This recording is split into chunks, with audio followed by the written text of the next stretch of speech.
What's going on, guys? So last video I showed you I was working on the wiring harness.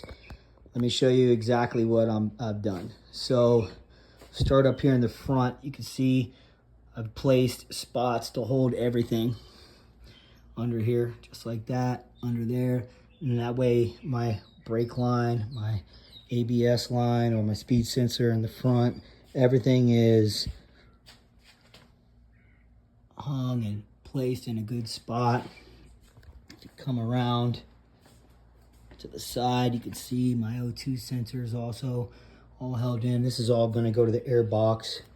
You can see I've put a wire loom on everything in here. Everything has its place. Everything is tucked away, and I have an air shifter box and a two-step and the Woolix tuner on here, the Xenotronics. So it's a lot of stuff on here to try to fit it all in. It's been a lot of work. I think I have at least 30 hours. I removed my headlights and my turn signals and all that kind of stuff. And so what I did is I went through the wiring harness and I removed all those wires. So the only wires on the bike right now are wires that are on there for things that I need. This goes to my clutch for my two-step. Still haven't connected that yet. But everything is routed perfectly. Also, so this is my rectifier. It used to be up front, up here. So my shell, when you take the shell off now, my seat and tank are all one shell. I can get to my rectifier. I can get to this fuse box. There's another fuse box down in there. It's all tie strapped down. All my relays, everything is put in correctly and nice, and there's no extra wires.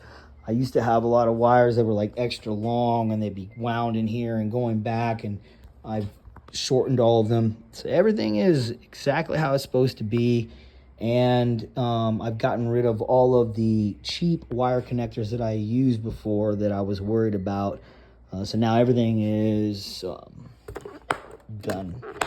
With these, which you don't have to crimp these at all. You just twist the wire, you slide this over, you heat it up, it shrinks down, and then the solder melts in. So everything is soldered and heat shrunk, and then on top of that, I use actual heat shrink sleeves to go over that to protect them. So everything is protected and connected correctly.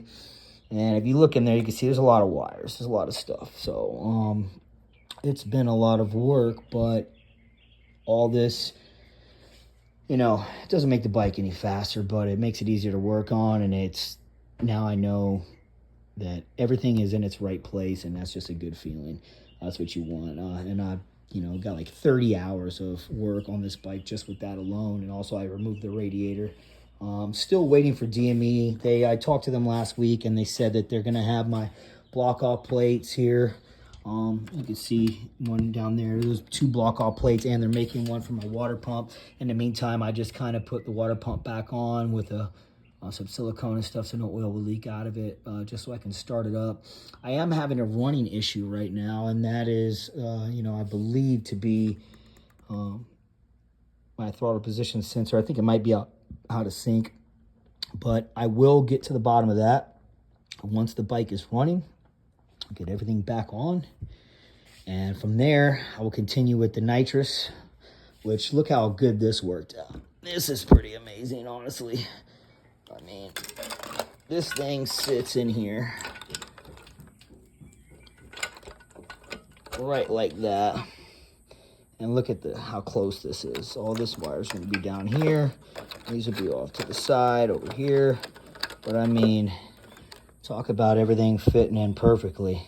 That's pretty amazing, man. I couldn't have done that if I planned it, which I kind of did, but not really. A lot of this stuff is just trial and error. But I'll tell you what, if you want to have a drag bike and you don't have a lot of money, you got to do the work yourself, and that's what I've been doing. And it's been a long process. I've had this bike maybe for, 3 years now. I'm not even done paying it off, but I'm getting close. And once I get it paid off, I'm going to pull the engine out, paint the frame, the swing arm, everything all over, and I'm going to get the fairings painted better. But I'm going to build an engine for this thing, a nitrous engine. I want to over 200 horsepower, you know, fully built stroker motor. Everything's strong as can be.